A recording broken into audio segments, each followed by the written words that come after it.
Hello everyone. आज हम लोग पढ़ेंगे type of tag in HTML. HTML tag HTML में टैग कितने प्रकार के होते हैं? टैग एचटीएमएल में टैग दो प्रकार के होते हैं दोस्तों, ओपन टैग, क्लोज टैग। इसके पहले हम लोग सीखेंगे टैग। टैग दोस्तों, टैग एचटीएमएल का वो स्टेटमेंट है जो सिर्फ गूगल समझता है। और ओपन टैग का कोई रेंज नहीं होता है दोस्तों। और क्लोज टैग का रेंज होता है। जैसे बी आर है, यहाँ पे अगर बी आर कहीं पे भी हम लोग एचटीएमएल में यूज करते हैं तो वो जहाँ पे हम लोग यूज करेंगे वहाँ से आगे आगे और पीछे कुछ भी आपका काम नहीं करेगा। सिर्फ बी आर, जो भी हम लोग बी आर डालेंगे तो बी आर काम करेगा। बी आर मतलब होता है दोस्तों ब्रैकेट। मतलब कोई भी हम लोग लाइन लिखे हैं तो उसमें अगर बी आर हम लोग लगा देते हैं तो जहाँ पे हम लोग बी आर लगाएंगे ना, वो वहाँ से ब्रैकेट, तो वहाँ से दूसरे लाइन में चला जाएगा वर्ड। और जैसे इसी तरह से एच आर दोस्तों, एच आर मतलब होता है हॉरिजेंटल रो। हम लोग जहाँ पे भी एच आर हम लोग यूज करेंगे ना, वहाँ पे हम लोग को हॉरिजेंटल रो एक शो कर जाएगा। उसके बाद न वहाँ पे आगे और ना पीछे कुछ भी काम नहीं करेगा। इमेज भी उसी तरह से है। अगर हम लोग इमेज कहीं पे भी लगा लेते हैं एचटीएमएल में तो आगे और पीछे कहीं पे भी काम नहीं करेगा। सिर्फ इमेज अपना जहाँ पे हम लोग लगाएंगे वहाँ पे शो कर जाएगा। It has range. मतलब क्लोज टैग में दोस्तों रेंज होता है। मतलब हम लोग कहीं पे भी कुछ अगर लिखते हैं तो वहाँ रेंज बनता है। अगर जैसे हम लोग एच टी एम एल यहाँ पे लिए एक एग्जांपल में, अगर एच टी एम एल और एच टी एम एल यहाँ पे हम लोग क्लोज कर दिए।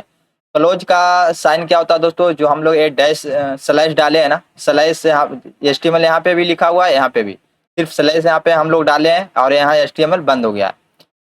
और यहाँ पे हम लोग जो भी इसके बीच में लिखेगा ना, तो यहाँ पे वहाँ शो करेगा। चलो, इसका रेंज नहीं होता दोस्तों, इसका रेंज होता है। क्योंकि हम लोग देख सकते हैं हम लोग को बीच में लिखना पड़ता है। यहाँ पे हम लोग कुछ भी लिख सकते हैं, इसका लास्ट नहीं है। यहाँ पे हम लोग को देख सकते हैं बीच में, अगर हम लोग कुछ भी इसके बीच में लिखेंगे यहाँ पे शो कर जाएगा गूगल पे। जिस इसी तरह से पैराग्राफ दोस्तों, पैराग्राफ में भी हम लोग कुछ भी हम लोग पैराग्राफ के अंदर लिखते हैं तो पैराग्राफ के अंदर जितना भी हम लोग वर्ड लिखेंगे वो आपको शो कर जाएगा। डिव दोस्तों एचटीएमएल का मोस्ट टैग है। ये सबसे ज्यादा यूज होने वाला टैग है एचटीएमएल में। चलिए दोस्तों, इसको हम लोग अब प्रैक्टिकल करके देखते हैं। सबसे पहले इसके लिए हम लोग क्या करेंगे दोस्तों? इसके लिए सबसे पहले हम लोग खोलेंगे नोटपैड। नोटपैड खोल लिए। यहाँ पे पहले हम लोग फाइल लेंगे।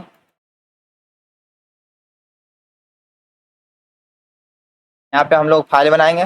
कंट्रोल एस इस पे जैसे खोल करेंगे तो उसके बाद हम लोग यहाँ पे फाइल चॉइस करके यहाँ पे हम लोग डाल देंगे टैग। ये आज हम लोग टैग पढ़े हैं तो tag tag dot H T M L. और उसके बाद हम लोग इसको डेस्कटॉप पे ले आएंगे।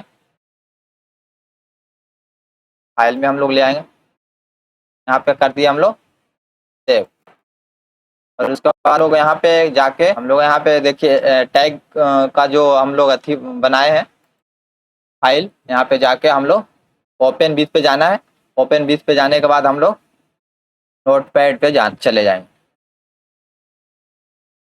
अब यहाँ पे हम लोग पहले एचटीएमएल का स्ट्रक्चर बनाएंगे दोस्तों। अगर स्ट्रक्चर आपको बनाना नहीं आता है तो मैंने पहला क्लास मैंने एचटीएमएल का बताया हूँ, उसमें सारा चीज़ मैंने डिस्क्रिप्शन में मैंने बता दिया हूँ। आप पहला वीडियो जाके देख लीजिए, मैं डिस्क्रिप्शन में वीडियो का लिंक डाल दूंगा, वो वीडियो भी देखना जरूरी है दोस्तों। देख सकते हैं दोस्तों, हम लोग यहाँ पे एचटीएमएल का स्ट्रक्चर बना लिया हूँ। स्ट्रक्चर एचटीएमएल का स्ट्रक्चर सेम ऐसा ही बनता है। आप कहीं पे भी कुछ भी करो, पहले स्ट्रक्चर बनाना जरूरी है। इसी तरह से हम लोग दोस्तों टाइटल में कुछ लिखते हैं तो आपको टाइटल में मैंने पहला वीडियो में सब चीज़ बताया हूँ कहाँ पे क्या लिखना है, वो आप जरूर देखिए। टाइटल में जैसे हम लिखता हूँ कंप्यूटर ज्ञान। इसके बाद इसको हम लोग सेव कर लेते हैं। सेव करने के बाद इसको हम लोग यहाँ पे जैसे ही तो करते हैं, यहाँ पे आप देख सकते हैं, यहाँ पे जैसे हम लोग करते हैं देखिए कंप्यूटर ज्ञान हिंदी यहाँ पे टाइटल में शो कर गया। इसी तरह से हम लोग कुछ भी लिखते हैं। अब यहाँ पे टाइटल में हम लोग लिखेंगे तो टाइटल में शो करेगा। अगर हम लोग बॉडी में कुछ लिखेंगे तो बॉडी में लिखेंगे तो हम लोग को वेब पेज पे शो करेगा कुछ भी, जो भी लिखेंगे, लिखते हैं दिस इज एच। उसके बाद हम लोग इसको सेव कर लेते हैं। उसके बाद हम लोग देखते हैं यहाँ पे गूगल पे, देखते दिस इज ए पैराग्राफ यहाँ पे शो कर गया दोस्तों। इसी तरह से हम लोग क्या किए हैं, एक क्लोज टैग है ना, जो बॉडी के अंदर, ये बॉडी जो है क्लोज टैग है, क्योंकि यहाँ पे देख सकते हैं मैंने चालू किया और यहाँ पे बंद भी कर दिया है। इसी तरह से टाइटल भी क्लोज टैग है, क्योंकि यहाँ पे मैंने बंद कर दिया, यहाँ पे चालू। इसी तरह से हम लोग यहाँ पे कुछ भी लगा देते हैं, जैसे ओपन टैग मैंने बताया था कि आप जहाँ पे भी अगर ओपन टैग लगा देते हो, उसके बाद वहाँ पे आगे और पीछे कुछ भी काम नहीं करेगा। इस यहाँ पे हम लोग लगा के देख लेते हैं। यहाँ पे लगाते हैं बी और आर। जैसे यहाँ पे मैंने बी आर बीच में लगा दिया दोस्तों, तो बी आर मतलब ब्रैकेट होता है। ये क्या करेगा, पैराग्राफ को दूसरे लाइन में दे देगा और दिस चीजें फर्स्ट लाइन में हो जाएगा। यहाँ पे सेव कर लेते हैं, कंट्रोल एस से सेव, और फिर हम लोग यहाँ पे रनिंग कर लेते हैं। देख सकते हैं दोस्तों, दिस चीजें यहाँ पे अलग अपना लाइन ले लिया, फर्स्ट लाइन और सेकेंड लाइन में पैराग्राफ चला गया। इसी तरह से हम लोग दोस्तों यहाँ पे हम लोग एच आर लगाते हैं। जैसे हम लोग एच आर लगाते हैं तो फिर यहाँ पे आपको जेंटल रो हो जाएगा। यहाँ पे हम लोग शो करते हैं, यहाँ पे जाके देख सकते हैं, यहाँ पे इस आगे पीछे आपको कुछ भी काम नहीं करेगा। यहाँ पे हॉरिजॉन्टल रो आपको एक शो कर गया है और ये दूसरे लाइन में चला गया है, क्योंकि मैंने पैराग्राफ के पहले लगाया है हॉरिजॉन्टल रो, तो पैराग्राफ दूसरे लाइन में चला गया और ये हॉरिजॉन्टल रो चला गया। इसी तरह से दोस्तों अगर हम लोग इमेज लगाते हैं ना, वो हम लोग आगे पढ़ेंगे, तो आपको जहाँ पे भी अगर इमेज लगाते हैं, यहाँ इस चीज़ के बाद इमेज लगाते हैं, तो यहाँ पे इमेज लग जाएगा और पैराग्राफ दूसरे लाइन में चला जाएगा। आशा करता हूँ दोस्तों आपको वीडियो समझ में आया होगा। अगर समझ में आया होगा दोस्तों तो आप ज़रूर लाइक और सब्सक्राइब जरूर करिए दोस्तों, क्योंकि एक वीडियो बनाने में बहुत मेहनत लगता है। आपका सपोर्ट मेरे लिए बहुत मेहनत होगा दोस्तों। जय हिंद, जय भारत दोस्तों।